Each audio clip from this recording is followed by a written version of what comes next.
কলেজে লেখাপড়া করি, অনেক হুজুরের বয়ান শুনে চোখের জেনা থেকে বেঁচে থাকার জন্য কলেজে গেলে কোনো মেয়েদের দিকে না তাকানোর চেষ্টা করি, কিন্তু অনেক মেয়ের আমাদের দিকে তাকিয়ে থাকে। এতে কি আমাদের গুনাহ হবে? দেখুন, হাসির বিষয় না। আপনারা সব কথা শুনে হাসেন কেন ভাই? প্রশ্নটা খুবই প্রয়োজনীয় প্রশ্ন। আল্লাহ রাব্বুল আলামিন যে দৃষ্টিকে সংযত করতে বলেছেন, এই সংযত রাখার নির্দেশটা আমাদের অনেক ভাইয়েরা, অনেক বোনেরা মনে করেন শুধু পুরুষদের জন্য প্রযোজ্য, অথচ এটা ঠিক। দৃষ্টি সংযত রাখার নির্দেশটা আল্লাহ তাআলা পুরুষদেরকে আগে বলেছেন, কারণ পুরুষরা মেয়েদের প্রতি আকৃষ্ট হয়ে দৃষ্টিপাত করে ফিতনায় পতিত হবে, সে বিপদে তারা নিজেরা পড়বে, আশঙ্কাটা বেশি থাকে। আল্লাহ রাব্বুল আলামিন সেজন্য প্রথমে বলেছেন, কুল্লিল মুমিনিনা ইয়াগুদ্দু মিন আবসারিহিম ওয়া ইয়াহফাযু ফুরুজাহুম। হে রাসূল, ঈমানদার পুরুষদেরকে বলে দিন তারা যেন তাদের দৃষ্টিকে অবনত রাখে, পর্ণার দিকে না দেখে।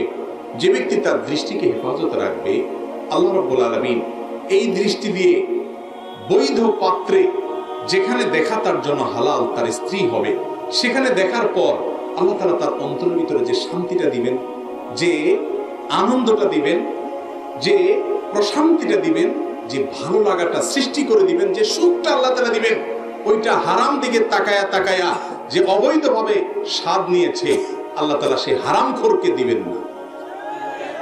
এই জন্য নজরকে হেফাজত করতে হয়। যুবক ভাইরা, গোটা পৃথিবী আজ ইবলিস এমন ভাবে সাজিয়েছে, নজরের হেফাজত করা কঠিন হয়ে গেছে, কঠিন হয়ে গেছে। এই গুনাহ থেকে বাঁচা যাচ্ছে না। সব গুনাহ থেকে বাঁচা গেলে একটা থেকে বাঁচা যাচ্ছে, কেউ মুক্ত না। আমি, আপনি, আমরা কেউ বাঁচতে পারছি না। যেদিকে তাকায় বিজ্ঞাপনের নামে, বিনোদনের নামে, স্বাধীনতার নাম করে, বিভিন্ন নাম করে মেয়েদেরকে আজ ভোগ্য পণ্যে পরিণত করা হয়েছে। তাদেরকে নিয়ে ছেলেরা বাজে চিন্তা করে, বাজে কল্পনা করে, তাদেরকে অপমান করার চেষ্টা করার সুযোগ পায়। এই সংস্কৃতি, যে সংস্কৃতি পর্দাহীনতার সংস্কৃতি, এই পর্দাহীনতার সংস্কৃতির কারণে একজন মেয়েকে, একজন ছেলে, একজন পুরুষ তার সৌন্দর্য দেখার পর তাকে নিয়ে বাজে চিন্তা কল্পনা করবে। এটাই সিস্টেম, এটাই পদ্ধতি। এটাকে অ্যাভয়েড করার কোনো সিস্টেম নাই। আল্লাহ তাআলা কাউকে কদাচিৎ হেফাজত করেছেন ভিন্ন কথা, বাকি নরমাল যে প্র্যাকটিস সেটা হলো যে মানুষ কোন নারীর সৌন্দর্য যখন দেখে, দেখার পর তার মনের মধ্যে সেটা নিয়ে জল্পনা কল্পনা করে। এটাই নিয়ম। আল্লাহ তাআলা এভাবেই সৃষ্টি করেছেন। অতএব আল্লাহ কেন দৃষ্টিকে সংযত করতে বলেছেন? কারণ তুমি যদি দৃষ্টি দিয়ে ওইটা দেখো, তোমার মনে জেনা হবে। নবীজি সাল্লাল্লাহু আলাইহি ওয়াসাল্লাম বলেছেন, জিনাল আইনি আন-নাজর। চোখের জেনা হলো কি করা? চোখ দিয়ে হারাম জিনিস, পরনারীকে দেখা। এজন্য দেখা যাবে না ওই জায়গায়, বরং দেখাকে, দৃষ্টিকে অবনত করতে হবে। এখন আপনি যদি দেখেন, অবৈধ দেখার মাধ্যমে কিন্তু আপনি বৈধ দেখার স্বাদ থেকে বঞ্চিত হয়ে যাবেন। ভাইরা আমার, একজনের চোখে অপারেশন হয়েছে, ডাক্তার একটা ব্যান্ডেজ দিয়ে দিচ্ছে, দুটো চোখে দুটা ব্যান্ডেজ দিয়ে বলে দিছে যে এটা এতদিন খোলা যাবে না।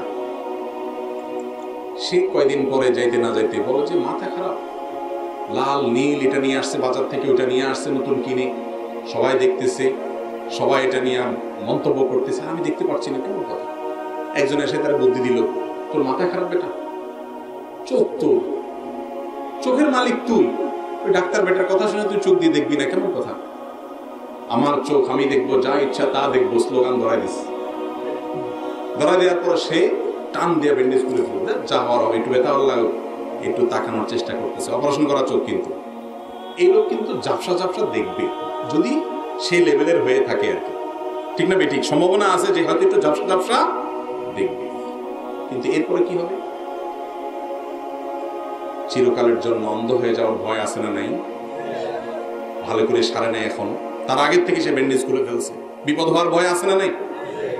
যারা দুনিয়াতে হারাম জিনিস দেখে, ঝাপসা ঝাপসা দেখে, হারাম স্বাদ, একটু আধটু স্বাদ সে পায়, কিন্তু এই যে আল্লাহ তাআলা যাদেরকে বলেছেন দৃষ্টিকে হেফাজত করো, তোমার দেখার জন্য জান্নাতে অনেক নিয়ামতের কথা রেখেছি, বান্দা দেখতে দেখতে জীবন পার হয়ে যাবে, সেগুলো দেখবা, দৃষ্টিকে নত রাখো। আল্লাহ বলেছেন যারা বুদ্ধিমান তারা পুরো মেয়াদ পর্যন্ত, মৃত্যু পর্যন্ত কোর্স কমপ্লিট করে দৃষ্টিকে যেখানে সেখানে দেয় না।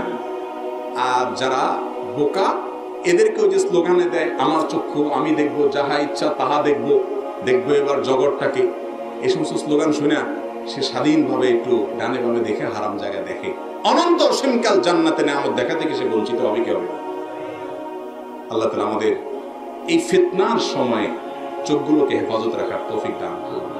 ভাইরা আমার, আপনি কোনো মেয়ের দিকে তাকালেন, তাকানোর পরেই তাকে নিয়ে বাজে চিন্তা আসবে, আসার সম্ভাবনা বেশি, আসলো, তার সৌন্দর্য নিয়ে জল্পনা কল্পনা করলেন, মনে মনে জেনা করলেন, হারাম করলেন। একজন নারীর জন্য এটা কি সম্মানের না অপমানের? কোন নারীকে যদি কেউ যে বলে যে আপনাকে তো দেখলাম, আপনাকে আমার এরকম মনে হয়েছে, ওরকম মনে হয়েছে, তাকে নিয়ে বাজে যদি কিছু কথা বলে, কোন নারী এটাকে স্বাভাবিকভাবে নিবে? তার মেজাজ গরম হবে না? যেই বোন আমার বেপরদায় চলেন, সেই বোনকে যদি আমি বলি, বোন আপনাকে দেখে পুরুষরা যখন মনে মনে ওই কথাগুলো, ওই কাজগুলো করছে, ওই কথাগুলো করছে, আপনি জানেন, তারপরও আপনি পর্দায় আসেন না, আপনি মনে করেন আপনার স্বাধীনতা নষ্ট হবে। আরে বাবুন, আপনার মালিক আপনার ইজ্জত রক্ষার জন্য, আপনার সম্মান রক্ষা করার জন্য, সম্ভ্রম রক্ষার জন্য এই পদ্ধতির কথা বলেছে। যারা পর্দার বিধানকে, আল্লাহর বিধানকে ডিনাই করেছে, লঙ্ঘন করেছে, তারা তথাকথিত উন্নত হয়েছে। তাদের যে পশ্চিমা বিশ্বের দেশগুলো আছে, সেগুলোতে যে দেখেন পৃথিবীর কোন জায়গায় পর্দাহীন নারী কখনো নিরাপদ না। এই কথা বললে আবার একটা ফতোয়া চলে আসবে, কতজন তো বোরকা পরেও বিপদে পড়ে। এরকম অ্যাক্সিডেন্টলি ঘটে, সচরাচর যত অঘটন ঘটে সেগুলো পর্দানসীন, এবং শরীয়ত যেভাবে পর্দা করতে বলেছে এভাবে পর্দা করলে সেরকম মেয়েদের বেলা খুব কম ঘটে, ঠিক না বেঠিক? অ্যাক্সিডেন্টলি দু চারটা ব্যতিক্রম ঘটনা যে ঘটে, সেটাও এজন্য ঘটে যেই যুবককে নষ্ট করেছে এই সমাজের অসভ্য কালচার, পর্দাহীন কালচার, সেই যুবক সেখান থেকে বিপদগামী হয়ে যাকে হাতারে নাগালে পেয়েছে তার উপরে চড়াও হয়েছে, হামলে পড়েছে। এটা ওই যুবককে নষ্ট করার জন্য সমাজের যে নোংরা কালচার, হারাম কালচার, সে কালচার দেয়। মূল প্রশ্নের উত্তরে আসি।